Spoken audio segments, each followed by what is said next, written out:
नमस्कार, मैं हूं नम्रता पाराशर। आप देख रहे हैं बीवीएम न्यूज। चलिए रुक करते खबरों के और खबरों में आपको बताएंगे कि इस महामारी काल में आखिरकार देश के क्या हाल हैं।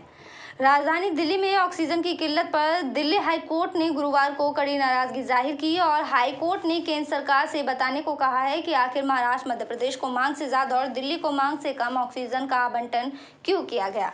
जस्टिस विपिन सांघी और रेखा पल्ली की बेंच ने केंद्र से सवाल किए हैं। बेंच ने सरकार से कहा है कि या तो आप इसके लिए उचित और तार्किक कारण बताएं या हालात को देखते हुए ऑक्सीजन आवंटन के अपने आदेश को संशोधित करें।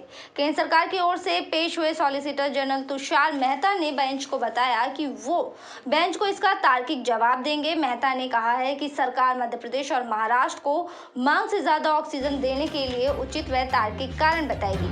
मेहता ने बेंच को बताया कि कई ऐसे राज्य हैं जिन्हें मांग से कम ऑक्सीजन आवंटित किया गया है। उन्होंने कहा कि हमने तर्कसंगत फैसले लिए हैं। दिल्ली सरकार की ओर से पेश हुए वरिष्ठ वकील राहुल मेहरा ने बेंच को बताया कि कई राज्यों द्वारा ऑक्सीजन की मांग और उन्हें किए गए आवंटन की एक सूची पेश की है। मेहरा ने आरोप लगाया कि सिर्फ दिल्ली को मांग के अनुरूप ऑक्सीजन नहीं दिया जा रहा। उन्होंने बेंच को बताया कि कई राज्यों को केंद्र सरकार मांग से ज्यादा ऑक्सीजन दे रही है। दिल्ली सरकार ने कोरोना महामारी और बढ़ते संक्रमण के मद्देनजर 700 मीट्रिक टन ऑक्सीजन केंद्र से मांगी थी और केंद्र सरकार ने दिल्ली को सिर्फ 480 मीट्रिक टन ऑक्सीजन कोटा आवंटित किया। चलिए खबरों में बात करते हैं अब उत्तर प्रदेश की। कोरोना वायरस के बढ़ते संक्रमण के मामले को देखते हुए उत्तर प्रदेश सरकार ने बड़ा फैसला लिया है और वीकेंड लॉकडाउन को एक दिन के लिए और बढ़ा दिया गया है। योगी आदित्यनाथ सरकार के नए आदेश के अनुसार अब वीकेंड लॉकडाउन प्रदेश के हर जिले में शुक्रवार रात 8 बजे से शुरू होगा और मंगलवार की सुबह 7 बजे तक जारी रहेगा। बता दें कि इससे पहले मंगलवार को इलाहाबाद हाई कोर्ट ने उत्तर प्रदेश सरकार के 2 दिनों के लॉकडाउन को कम बताया था और कोर्ट ने कहा था कि सरकार ने संक्रमण की चेन तोड़ने के लिए 2 दिन का वीकेंड लॉकडाउन लगाया है। साथ ही अन्य पाबंदियां भी लगाई हैं, लेकिन संक्रमण का चेन जो है वो तोड़ने के लिए ये उपाय कम है।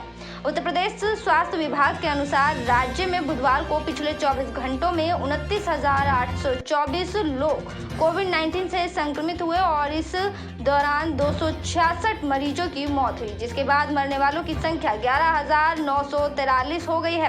पिछले 24 घंटे में 35,903 मरीज रिकवर होकर घर लौटे और राज्य में कोविड-19 के 3,41,000 एक्टिव केस मौजूद हैं।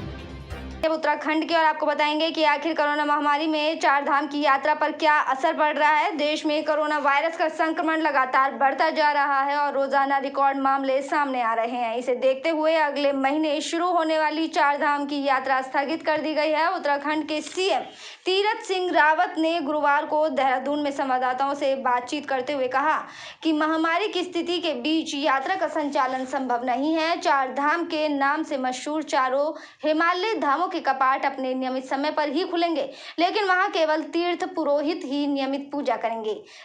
तीरथ सिंह रावत ने कहा कि तेजी से बढ़ रहे कोविड मामलों को देखते हुए 4 धाम यात्रा को फिलहाल स्थगित किया जा रहा है। वहां केवल पुजारी ही पूजा पाठ करेंगे और बाकी लोगों के लिए यात्रा बंद रहेगी। बता दें कि देश के अन्य हिस्सों की तरह उत्तराखंड में भी कोविड-19 मामलों में जबरदस्त वृद्धि हुई है और बुधवार को भी उत्तराखंड में रिकॉर्ड 6,054 पहुंच गया और ये मरीज संक्रमितों की पुष्टि हुई है, जबकि 108 लोगों ने महामारी से अपनी जान गंवा दी। 14 मई को अक्षय तृतीया के पावन पर्व पर उत्तरकाशी जिले में स्थित गंगोत्री और यमुनोत्री के कपाट खुलेंगे। रुद्रप्रयाग जिले में स्थित केदारनाथ के कपाट 17 मई को, जबकि चमोली जिले में स्थित बद्रीनाथ के कपाट 18 मई को खोले जाएंगे।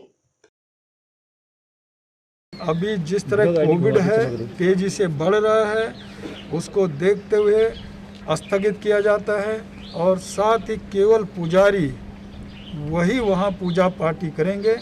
बाकी कोविड को देखते हुए सभी मैं कह स्थगित इसको हम कर रहे हैं। संबंधित जिले के लोग भाग लेंगे सर? कोई नहीं, केवल तीर्थ पुरोहित ही पूजा करेंगे। पूजा अर्चना नियमित होगी, नियमित समय पे आपका पट खुलेंगे, लेकिन जो राहुल जी हैं, जो पूजा पाठी हैं, जो पुजारी हैं, वही वहाँ पूजा अर्चना करेंगे। बाकी शेष लोगों को, पूरे देश के लोगों को 4 धाम यात्रा अभी बंद है। कोरोना संकट से जूझ रहे भारत की मदद करने के लिए दुनिया भर के कई देशों ने मदद के हाथ आगे बढ़ाए हैं, लेकिन इन सब के बीच एक ऐसा देश है जिसने अपनी दरियादिली से कई महाशक्तिशाली देशों को आईना दिखाने का काम किया है। भारत ने भी कई बार इस देश को आर्थिक और सामान देकर मदद की है। हाल ही में विदेश मंत्री एस जयशंकर ने इस देश में भारत की मदद से बने मेट्रो सर्विस का उद्घाटन किया था। इस देश का नाम मॉरिशस है, जिसने संकट के समय में भारत को 200 ऑक्सीजन कंसंट्रेटर उपहार स्वरूप दिए हैं। भारतीय विदेश मंत्रालय ने भी इस बहुमूल्य उपहार के लिए मॉरिशस की सरकार को धन्यवाद किया है। मॉरिशस के साथ भारत की दोस्ती इसलिए भी खास है क्योंकि इस देश पर चीन ने भी काफी दबाव बनाया हुआ है। उसके बावजूद इस देश ने भारत के साथ अपने संबंधों की पहली प्राथमिकता दी है। मॉरिशस हिंद महासागर के रणनीतिक रूप में काफी महत्वपूर्ण क्षेत्र में स्थित है। इस इलाके से होकर हर साल खरबों डॉलर का व्यापार होता है। खबरों में बात करेंगे अब आसपास के क्षेत्र की। कोरोना की दूसरी लहर ने त्राही मचाई हुई है। अस्पतालों में ऑक्सीजन की कमी है। यहाँ तक कि नज़ारा कुछ ऐसा देखने को मिला कि एक बेटी 48 घंटे तक ऑक्सीजन के लिए लाइन में लगी रही अपनी पीड़ित मां के इलाज के लिए, लेकिन फिर भी उसे ऑक्सीजन नहीं मिली है। देश कोरोना महामारी से पिछले 1 साल से लड़ाई लड़ रहा है, लेकिन कोरोना की दूसरी वेव ने देश के चारों ओर त्राही मचाई हुई है। चारों ओर अस्पताल तो क्या, निजी अस्पताल में ऑक्सीजन की कमी देखने को मिल रही है, जिसके चलते मरीजों के परिजन अपनों की जान बचाने के लिए खुद ऑक्सीजन सिलेंडर लेकर इधर उधर ऑक्सीजन लेने के लिए दौड़ रहे हैं। लेकिन घंटों की कड़ी मशक्कत और लाइन में लगने के बाद भी उन्हें ऑक्सीजन नहीं मिल रही। ऐसा ही मामला दिल्ली से सटे फरीदाबाद में भी देखने को मिला, जहां एक बेटी अपनी मां की जान बचाने के लिए 48 घंटों तक लाइन में लगी रही, लेकिन आज भी उसे ऑक्सीजन का सिलेंडर नहीं मिला। उसने बताया कि ऑक्सीजन प्लांट वाले यहां आने वाले सभी की पूरी मदद कर रहे हैं, लेकिन निजी पवन अस्पताल पर उन्होंने आरोप लगाया और कहा कि अस्पताल में एक दिन का बेड चार्ज 40 हज़ार रुपये लिया जा रहा है, लेकिन अस्पताल में भर्ती मरीजों को ऑक्सीजन गैस मुहैया नहीं कराई जा रही। यह अस्पताल की बड़ी लापरवाही है, इसलिए वो अपनी मां को किसी दूसरे अस्पताल में शिफ्ट करना चाहती है। उसने बताया कि वो 48 घंटे में मात्र 1 घंटे ही सो पाई है। बता दें कि यहाँ आने वाले लोग पिछले 3 दिनों से लाइन में खड़े हैं, लेकिन पर्ची कटवाने के बाद भी उनका नंबर नहीं आ रहा, क्योंकि फरीदाबाद में ऑक्सीजन की भारी मात्रा में कमी है और निजी अस्पताल तो क्या, होम आइसोलेट कोविड-19 ग्रस्त मरीजों को ऑक्सीजन के सहारे ही जिंदा रखा जा रहा है, क्योंकि अभी कोरोना के पुख्ता दवाई नहीं बन पाई है और ऑक्सीजन के सहारे अपनों की जान बचाई जा रही है। इसलिए मरीजों के परिजन खुद ही ऑक्सीजन के सिलेंडर लेकर उन्हें भरवाने के लिए इधर उधर धक्के खा रहे हैं, क्योंकि लगभग फरीदाबाद के तमाम अस्पतालों में ऑक्सीजन गैस। सर दिल्ली से ऑक्सीजन लेने नहीं आए हैं, मम्मी हॉस्पिटल में ही एडमिट है फरीदाबाद में, वहीं से वो लेने के लिए आई हूँ मैं ऑक्सीजन। कितनी मदद यहाँ ऑक्सीजन प्लांट में आपको मिल रही है? सर ने आते ही जैसे ही देखा, उन्होंने मुझे ऑक्सीजन दिलवाने के लिए सिलेंडर्स आगे करवा दिए थे।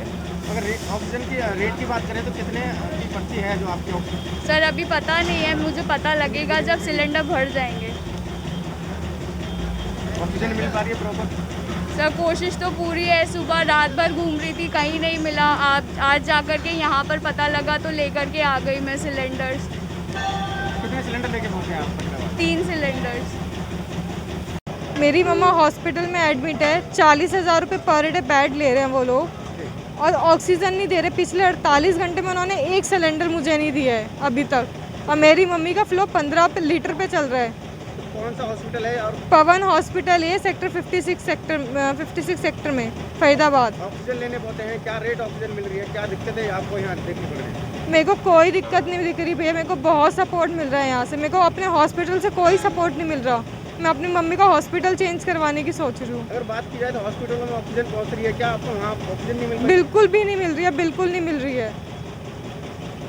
मैं बोल रही हूँ, मेरे को 48 घंटे में 1 सिलेंडर नहीं दिया है। मैं ही दिन रात जग के, मैं पूरे 48 घंटे में सिर्फ और सिर्फ 1 घंटा सोई हूँ, सिर्फ सिलेंडर के पीछे, क्योंकि मेरी इंतजार देख रहे हैं ऑक्सीजन के लिए। भैया मेरे को तो बहुत सपोर्ट मिल रहा है इन लोगों से, जो भी मैं कर पा रही हूँ ये लोग करवा पा रहे हैं हेल्प।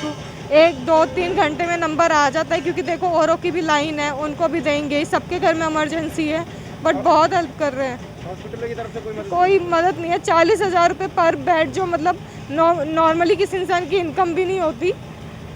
हमें तो मुझे लगता है कि हमें तो प्रॉपर्टी सेल करके अपनी मम्मी का इलाज करवाना पड़ेगा। तो मोटी रकम वसूल रहे हैं पर ऑक्सीजन नहीं दे अरे 40,000 रुपये बहुत बड़ा अमाउंट होता है सर, बट हमें कुछ भी नहीं मिल। चलिए बढ़ते अगली खबर की और। बल्लभगढ़ अनाज मंडी में इस बार पिछले साल की अपेक्षा 75,000 क्विंटल गेहूं आया है और बढ़ोतरी का कारण बल्लभगढ़ अनाज मंडी के सेक्रेटरी ऋषि कुमार ने जानकारी देते हुए बताया कि पिछले साल यहां पर करीब 2,58,000 क्विंटल गेहूं आया था, लेकिन इस बार गेहूं की आवक बढ़ी है और इस बार करीब 3,24,000 क्विंटल गेहूं की खरीद अब तक मंडी में हो चुकी है और 4-5 हजार क्विंटल गेहूं अभी भी मंडी में आ सकता है।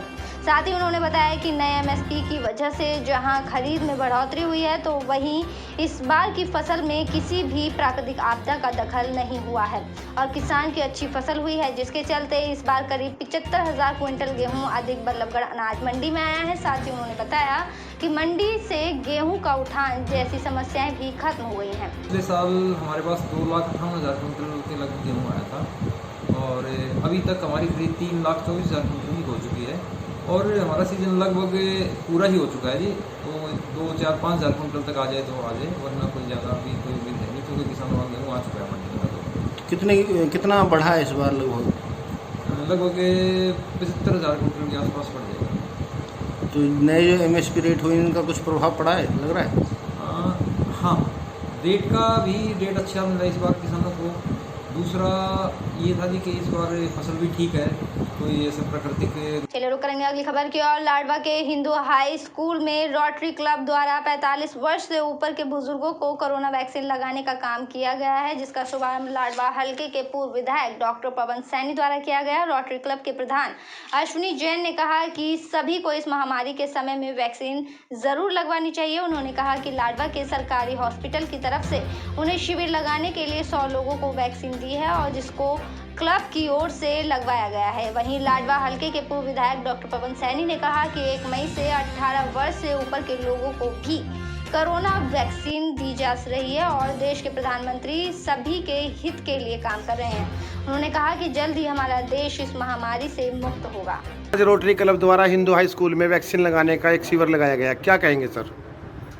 सर ऐसा है कि भी हमने ना आज से 4-5 दिन पहले एक SDM साहब और SMO के उनके सानिध्य में एक वैन का काम शुरू किया था, जो वैन कोरोना के अवेयरनेस के लिए और वैक्सीनेशन के लिए जगह जगह घूम के लाडवा और आसपास के गांव में लोगों को अवेयर कर रही थी, जानकारी दे रही थी।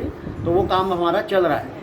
तो इसके साथ ही कल जैसे इनके हमारे डॉक्टर पवन सैनी जी से बात हुई तो उन्होंने कहा कि भी आप कैंप लगाइए। खबरों में बात करेंगे पानीपत की। कोरोना का प्रकोप लगातार पैर पसारने लगा है। पानीपत की औद्योगिक नगरी में आजकल कोविड जांच सेंटर में भी भारी भीड़ नजर आने लगी है और आए दिन आंकड़ा 500 के पार पहुंच रहा है, जिसमें आम आदमी के साथ सामान्य अस्पताल के डॉक्टर और स्टाफ भी लगातार संक्रमित होते नजर आ रहे हैं। पानीपत सामान्य अस्पताल के 15 स्वास्थ्य कर्मचारी कोरोना संक्रमित होने के साथ ही 8 डॉक्टर भी कोरोना की चपेट में आए हैं, जिससे डॉक्टरों में भी अब डर का माहौल है। आने वाले समय में स्वास्थ्य सेवाएं चरमरा सकती हैं।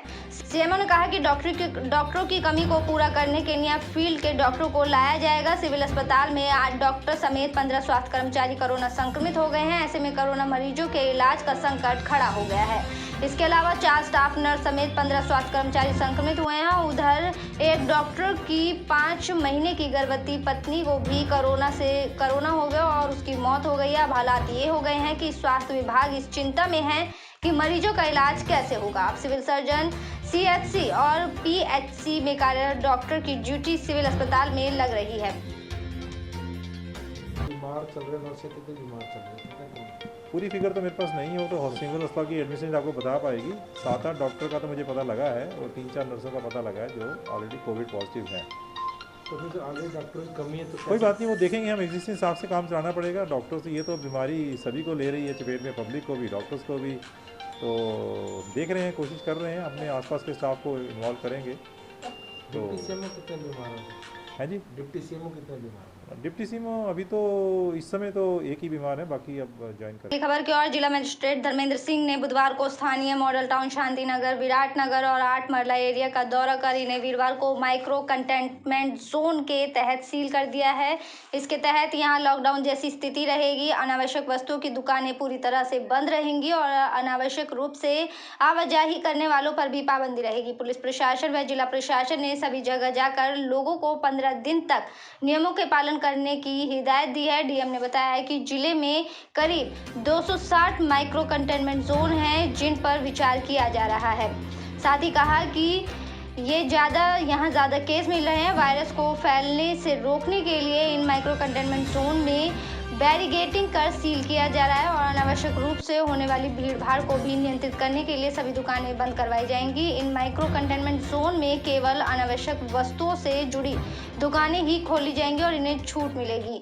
डीएम धर्मेंद्र सिंह ने कहा कि इन माइक्रो कंटेनमेंट जोन में कोई भी व्यक्ति अगर कानून की पालना नहीं करेगा तो उसके विरुद्ध कार्यवाही की जाएगी। माइक्रो मीन की एक घर में ही 3-4 पेशेंट है तो उसको घर को ही माइक्रो कंटेनमेंट जोन है, लेकिन अभी जिस एरिया में ज़्यादा केसेस हैं उस एरिया में मैक्रो कंटेनमेंट जोन है। मैक्रो कंटेनमेंट जोन है उस पूरे एरिया को सील करना और उसके अंदर जो लॉकडाउन जैसी स्थिति होना, एसेंशियल सर्विसेज हैं एसेंशियल उसको चलते रहना, बाकी नॉन एसेंशियल एक्टिविटीज़ हैं उनको बंद करना ताकि उसको वायरस को फैलने से कुछ रोका जा सके। अब मॉडल टाउन में हमने कल जब केसेस को एवेलुएट किया कि 260 cases active cases model town में हैं और इसलिए 3 कंटेनमेंट जोन और हैं जो वो इस मॉडल टाउन के आसपास लगते एरिया है सारा, विराटनगर वगैरह। तो इसको जिस गति से ये वायरस फैल रहा है इसको कुछ विराम लगाने के लिए मैक्रो कंटेनमेंट जोन बनाया गया है जिसमें बैरिकेडिंग रहेगी और एसेंशियल सर्विसेज भी सिर्फ 6 बजे तक चलेंगी। दवाइयाँ हैं, खाने पीने की चीज़ें हैं, परचून का खाने पीने का जो सामान है, दूध का है। साथ खबरों में फिलहाल इतना ही। आप बने रहिए BVM न्यूज़ के साथ। फिलहाल मुझे दीजिए इजाज़त। नमस्कार।